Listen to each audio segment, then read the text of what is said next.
honestly speaking, what we've seen, these spills are cleaned up by the ocean itself, meaning the ocean tide comes in, takes it back out. What they do now, it contaminates the water, contaminates the habitat, and the environment.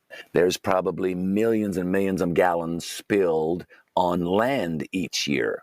And that is in, again, refineries, factories, vehicles, transportation, warehouses, industrial areas and businesses. So it's a common because we need engines in so many different applications again. And anywhere there's an engine, there's going to be a spill at some point. Well, our product actually absorbs pretty well any kind of hydrocarbon, meaning anything used in an engine, our product will absorb it if it's spilled or leaked. It does not absorb water. Our product is a natural plant material, and it's actually hydrophobic by nature. So it repels water but absorbs oil. Welcome to Mindful Businesses presented by Sarani, and I'm your host, Vidya Iyer. In our podcast, we bring to you businesses that are mindful in their practices and processes. A mindful business employs sustainable social, economic, and environmental practices. Today, we have with us Ronnie E. Banks, owner of Savesorb. Save time, money, and the environment. He joins us from Los Angeles, California. Welcome, Ronnie. Thank you so much for having me. Glad to be here today. When we think about oil spills, we usually have the image of oil-covered marine life, but several of the spills happen on land too, in urban or in rural settings. What are the rate of these spills that happen, say, accidentally or even not accidentally for industrial purposes or even in farms? Well, there's so many applications for fuel and oil around the country, around the world. Any engine that is operating runs on a fuel, runs on an oil, runs on different type of fluids, and all those fluids are very dangerous to the environment, very toxic, correct? So not only are there major spills when we see it on the oceans from oil refineries, oil pipes, oil ships, but in the U.S. alone, there's probably millions and millions of gallons spilled on land each year. And that is in, again, refineries, factories, vehicles, transportation, warehouses, industrial areas and businesses. So it's a common because we need engines in so many different applications again. And anywhere there's an engine, there's going to be a spill at some point. Anywhere there's fuel stations, fuel trucks, they have tanks that bust, hoses that bust, and oil, fuel, diesel get spilled, but chemicals, and all of that is very dangerous to the environment. And that's where we come in and see a place to make a change. Are you focused mainly on petroleum products, or are there different chemicals that are spilled often and in which your solution can be used? Well, our product actually absorbs pretty well any kind of hydrocarbon, meaning anything used in an engine, our product will absorb it if it's spilled or leaked. So that is from diesel, gas, oil, brake fluid, transmission fluid. Our product absorbs over 100 different chemicals, Savesorb does. It also is very effective on oil-based paint, latex paint. So we have customers in all different industries, paint companies being one of our big customers, fuel companies, transportation companies, manufacturing companies, down to say Costco, who's one of our big customers. They use spill kits in their tractors and trucks in case they bust a hose. They want to be able to contain it right away. So we make a spill kit that they purchase from us and use on every vehicle, every truck and tractor in their business centers. So it goes from there to Shell Oil, who uses Savesorb to clean out sludge from the bottom of a tank. And then you have the common uses of just garages where they're fixing cars and have small oil leaks. They use our product. So we have a vast variety of industries and companies that are using us. And it's very effective in many different applications besides oil. Anything to do with hydrocarbon, though. It does not absorb water. Our product is a natural plant material, and it's actually hydrophobic by nature. So it repels water but absorbs oil, which makes it very unique for the future of oil spill cleanup on oceans, rivers, streams. Most people would remember, at least people my age would remember the oil spills in the Gulf. And I remember them trying to skim or trying to burn. So what are the practices presently to clean up these spills? Honestly, it's a market we've not been able to really tap into yet. It's very heavily bureaucracy to get to them, to have our product used by them. When there's a major spill like that, these companies retain or hire a environmental cleanup company that comes in. It's really out of the company's hands what's used, what they do. And these companies want to make the most money possible in the quickest amount of time. Majority of the time, honestly speaking, what we've seen, these spills are cleaned up by the ocean itself, meaning the ocean tide comes in, takes it back out. If it's out on the water, many times they disperse it, they skim what they can, recover what they can, but a mass amount is left and the ocean owns it, takes it, and has to absorb it in a sense. But it doesn't really go away. You just start pushing it further into the ocean. Yes, that's where Savesorb comes in. One day across the world, this product will be recognized as the go-to product that should be used because once it absorbs fuel, oil, a hydrocarbon molecule, it encapsulates and then starts a biomediation process immediately. And over the next 90 days, 85% of that hydrocarbon molecule is then biodegraded.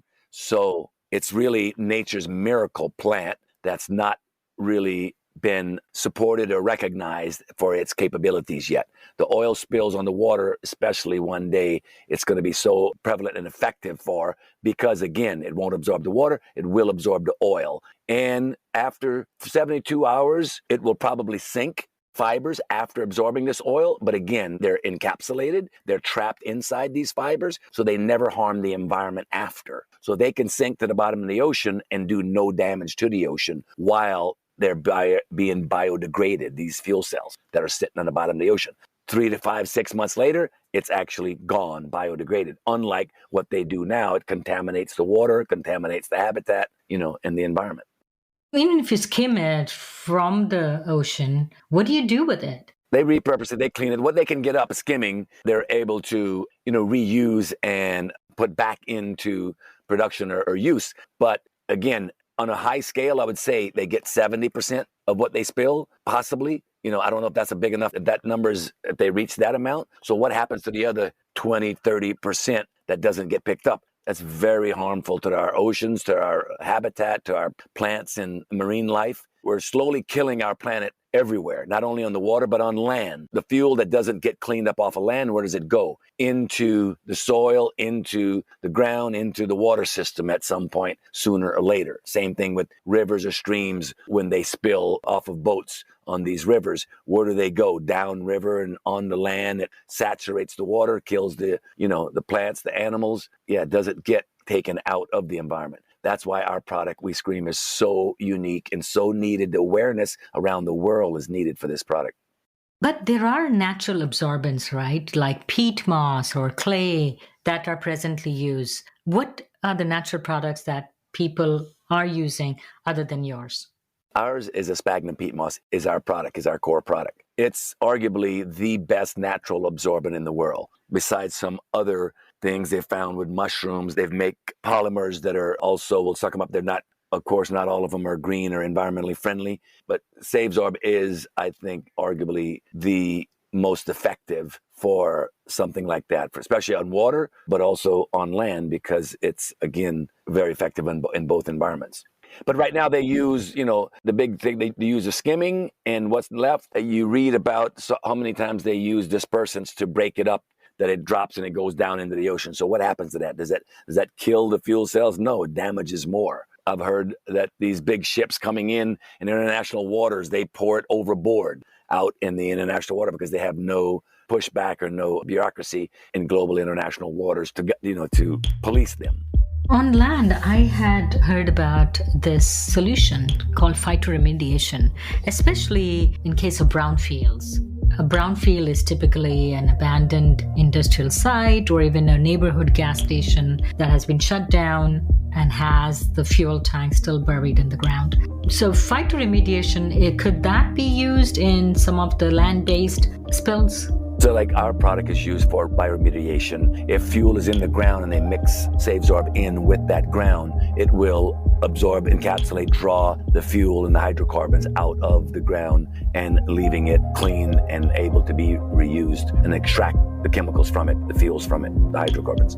So your background is you were a jockey, grew up in the Cayman Islands, and then here you are, voila, entrepreneur and innovator. Island boy, horse lover. I had a career of 45 years in horse racing, and I was introduced to this product about 10 years ago to help promote it because I've been a promoter, a manager of jockeys, professional horse racing jockeys for 30 years, and just had a big reach and knack for promoting, selling. And someone showed me this and asked if I would help possibly this new product, bring it to market or launch or do an infomercial.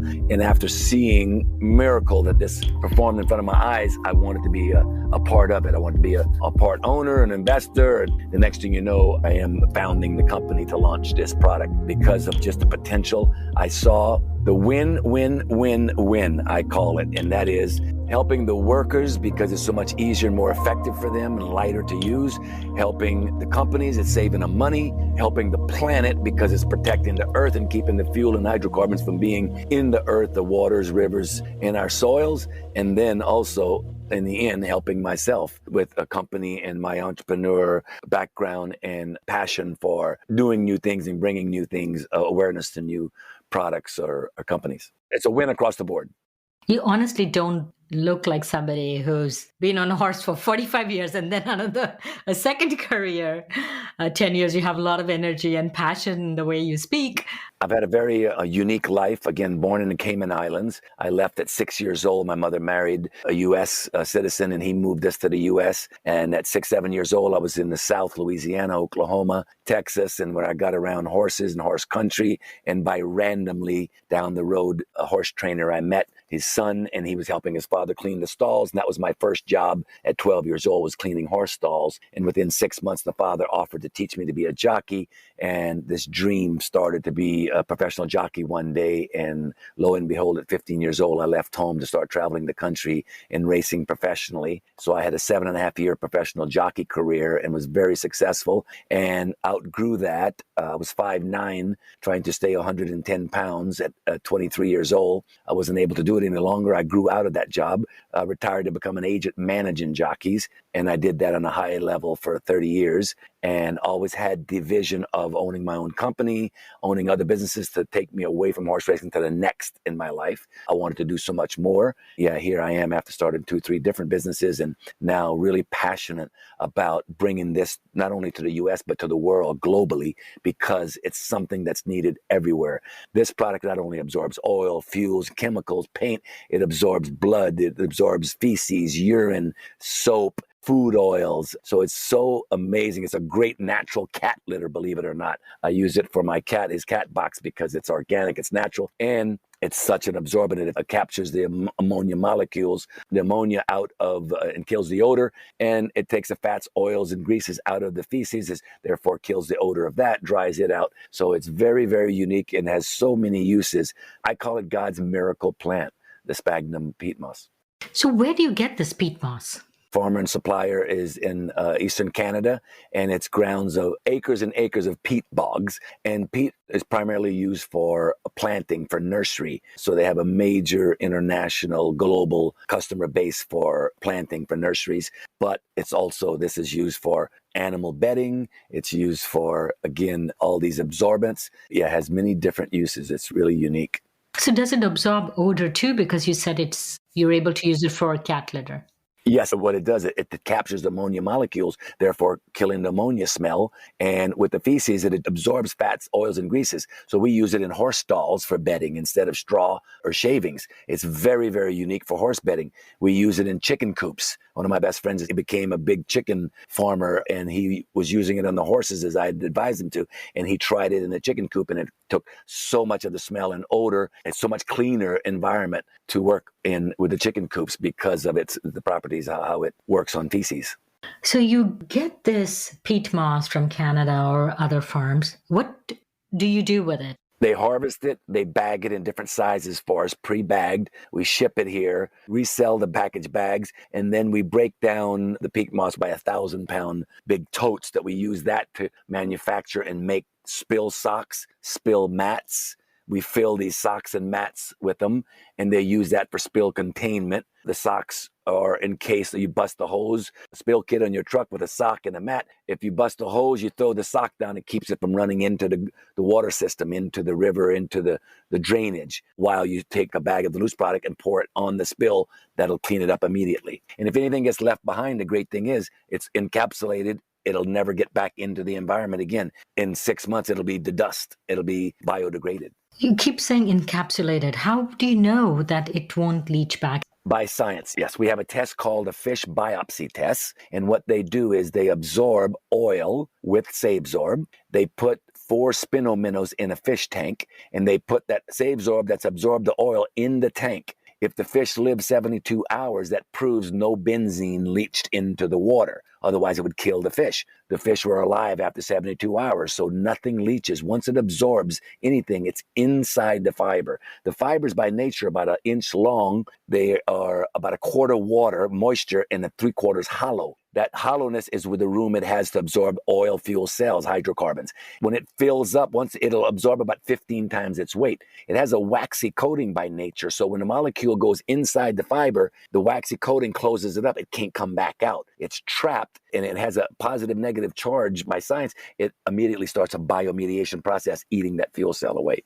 Again, it's a miracle. I keep using the word miracle. If you watch it perform and you read the science of what it does, it is actually a true miracle. And you look at it, and it looks like dirt or mulch.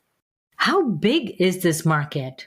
It's enormous, and it's growing by the day. The industrial absorbent markets will grow from, it's estimated to grow from 5.7 billion in 2021 to 7.8 billion by 2026. The oil and chemical spill regulation, as well as the growing environmental concerns, are really the main factors that's going to really drive the growth of it. But globally, it could be in the 30 to 60 million that it will grow to. It's going to be enormous just because of the environmental factors, that the contamination that's going on around the world.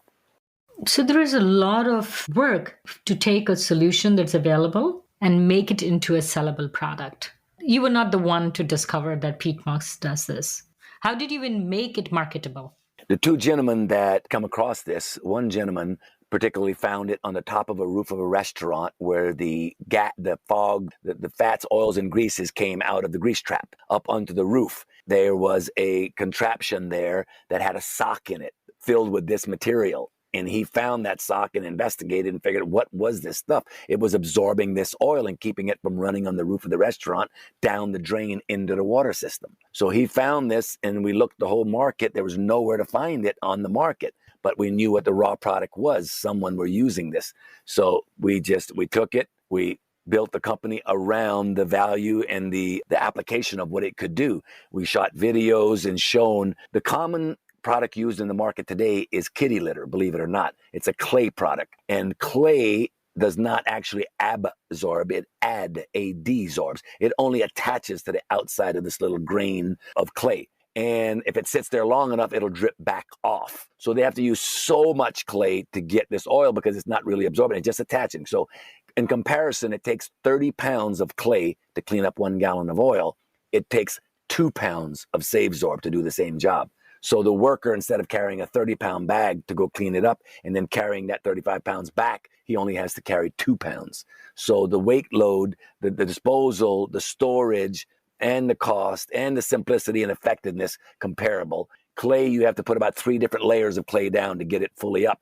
Savesorb, you put it down once, leave it 2 minutes, sweep it up, it's gone. It's sucked up inside. It cuts the cleanup time in half for the workers. It takes only a couple of minutes? It's like almost like a sponge? It's almost like a sponge. Think of a mosquito landing on you and watching him. If you leave him and watch him, his body would fill up with the blood. Once he's filled up, then he has to leave because he can't hold anymore. It's the same thing with these fibers. When it touches the oil, it'll fill up. Once it becomes fully saturated, it cannot hold anymore. It'll stop absorbing. But it's filled 15 times its own weight with this material. But it's also immediately starting to biomediate this hydrocarbon molecules. I was thinking, can your application be used for residential homes? For instance, whenever I fry something, I'm not sure what to do with the vegetable oil. We're in the process right now of going to market for the first time, the public market to consumers with a bag on the shelf for that particular. And what this can do, we have a video, you can go to YouTube /Savesorb, and we have tons of videos of all different kind of applications. One unique one we have is deep frying turkey, and you have 5 gallons of oil left. Right after it's fried and still hot, we open this drain from the tank into a plastic bag of Savesorb. That hot oil goes into this plastic bag of Savesorb and does not melt it. The Savesorb traps it all. It's now, we call it, you can solidify it, just like you can paint. The same thing. So this food oil, bacon grease, if you had a bag or the Savesorb, you just pour it in the pan, give it a minute, move it around with a spatula and throw it right in the garbage. Because you can throw it in the garbage because it's not ever going to come back out again. It's encapsulated. So it's not going to harm the environment. We're approved for landfill because it doesn't leach. So yes, food oil, ink, liquid soap, blood. If you have a pet mess, or you happen to have a pet that's sick, or vomit, all these different applications. That's so amazing. So yeah, we sell to some schools and parks that they have a spill kit in their recreational. If the young kids playing sports and they have a vomit, actually they use this to clean it up because it's natural instead of using some type of chemical. I can't wait to get hold of this product. I used to collect it in bottles and go and drop it off to the city recycling center, which collects the vegetable oil. Right now, where I am, there is no such facility where I can drop it off. So we double bag it and put it in the trash and just close our eyes and hope it just goes away. You and 99% of the population, they don't know what to do with it because there's nothing advertised. They barely know what to do when their car's leaking oil in their garage. You go to Home Depot and generally all they ever had was a bag of this floor dry kitty litter. So you had to use, tons of this clay product. And then what do you do with that after? You put that in the garbage, it just leaks back out in time into the garbage and into the ground and into the soil and contaminates. Yeah, we're hopefully want to get this to the public to know for the kitchen use. For if you spill food oil or you have frying grease, you can put it in a jar, pour this into the jar, it'll solidify it, then you can just dump that jar, empty that jar into the trash. Where your guidelines are eligible. In California, you're told that everything that has any type of hydrocarbon, any fuel, that you have to hazmat it, take it somewhere. But also, in the same sense, California is approved this for landfill, and we've proven through the fish biopsy test that this oil will not come back out once Savesorb absorbs it. So safely, you can put it in the ground next to your plants after you absorb oil, because it's not going to come back out, it's not going to harm, again, the plants or the soil. Does it decompose? It's a positive, negative. I'm not great to explain the exact science chemically, but there's a negative, positive charge in the fiber that draws the hydrocarbon inside, and then the waxy coating locks it up. And then once it's inside, it starts biomediating. And they said and from 90 to 120 days, it's 85 to 90% biodegraded. So within 6 months to 9 months, for sure, it's completely biodegraded, and then, just back to natural, breaks down again in the soil. There are so many applications that I keep thinking of. For instance, just a mat under your car. Every car has a couple of drops of something which spills. That we're also going to target the consumer market now finally is called a spillo mat. And it's only about 11 by 17 inches. And it looks like tubes all together filled with this product. You sit this under wherever your car is leaking. You pull in and out and just leave it there. And it will absorb you can use it for 6 months to a year before it's fully saturated. Once you see the oil is starting to come out off of it, you throw that in the bin, put another one down. this might last you, with a small leaking car, you could probably last you a couple of years, I would think, because it'll absorb up to a gallon of oil, and most cars are just dripping or leaking a little bit. But yes, we sell these to companies. We make them as big as 4 foot by 4 foot for a diaper under huge cranes that are leaking. So we make this 4 foot by 4 foot spillo mat. They tie it under vehicles or under cranes, and so that no oil ever leaks or hits the ground wherever the industrial site they're working on. We actually made them for a crane company to begin with, and now we sell them to other industrial companies. The next best thing about this product is it's sustainable. You talked about harvesting the peat moss, the sphagnum. Does it grow back? Is it like having a haircut? What happens to the bog? These bogs are prevalent all over Canada, especially also on the equator and line around the world. Ireland has some. They're different kind of peat there, but in different parts of the world, they have peat moss. But Canadian peat moss, so the bogs, they are sustainable. They regenerate, they regrow. They harvest them, say a 5-acre tract and harvest, and they vacuum this peat moss is how they do it. I went and watched the process in Canada. These big John Deere tractors with huge industrial vacuums. They vacuum up about the top layer of 3 inches every year. After 10 years of harvesting, they leave that bog and go to a new virgin bog and harvest it 10 years. Within 10 years, the old bog will have regrown and regenerated, so it's sustainable. They'll never run out of this. They have, they protect them. They have laws. They're very compliant in Canada about this, that they're not damaging and ruining. At one time, I heard the problem in Ireland was they were cutting squares of it and using it to burn, for fire, for heat. But when you cut that much of it, you damage it and stop the regrowth of it because you take the roots. So the way the process in Canada and regulations, they have to take care of it and treat it that it's always growing back. So it's a sustainable natural product, which is very unique. So we'll never run out of it. Often natural solutions are more expensive. May it be because of inadequate supply, novelty, marketing costs, whatever it may be. How does Savesorb compare to the other solutions? Thank you for that question. Great question. This product, incomparable to its competitor, the number one competitor, clay kitty litter, it's 5 times better, and we're probably 5% less expensive to use than the clay, because it takes 30 pounds of clay versus 2 pounds of Savesorb. That 2 pounds versus the 30 pounds cost is from equal to 10% cheaper on our product. And it costs less to transport. Exactly. But secondly, now in the states that are hazmat, that you have to dispose of it by hazmat, now you cut your costs 80% on disposal because of the weight. Instead of 3,000 pounds, you're disposing 300 pounds. So that cost there, that savings of that makes the product, at the end of the day, 30 to 50% less cost for a company at the end of the year. To be green, which is so amazing and unique, but it's still so hard to have companies shift and change, even showing them the effectiveness and how good it is, because change is just so hard. And the second thing is, it's not something that's really pretty or really important to a company. It's so small on their agenda, what they're cleaning up with. At the end of the day, they don't take much care unless they're a really green, environmentally conscious company. And then they're really excited about us. But it's really hard with a lot of companies or people to shift their thinking and get them to change over to this, because they've used kitty litter and clay for 100 years. But it's like the old horse and buggy. It's time to go.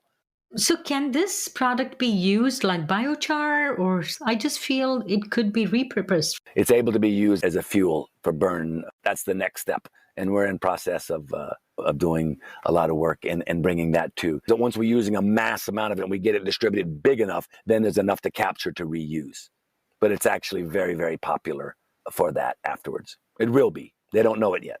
So Ronnie, what are your next steps? You seem so passionate. You are so excited about your product. Where do you see yourself in 5 years?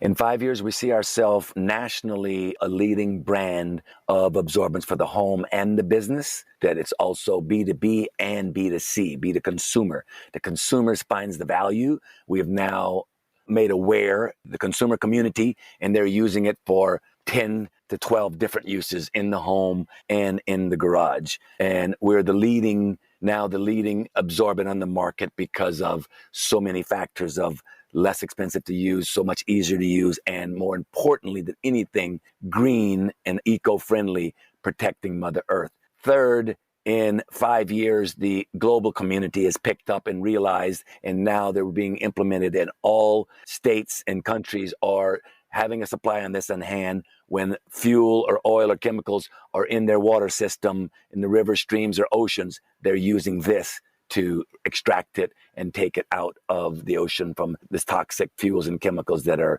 just ruining Mother Nature in so many different areas. It's my dream to see it globally recognized and understood and used and making such a difference for so many people on so many different levels. Our website, www.savesorb.com. That's S like Sam, A like Apple, V like Victor, E like Edward, S like Sam, O like Oscar, R like Randy, B like boy.com. Savesorb. Save your time, save your money, and save the planet. They can buy it right online there, or they can reach out to me, send me a note, any questions.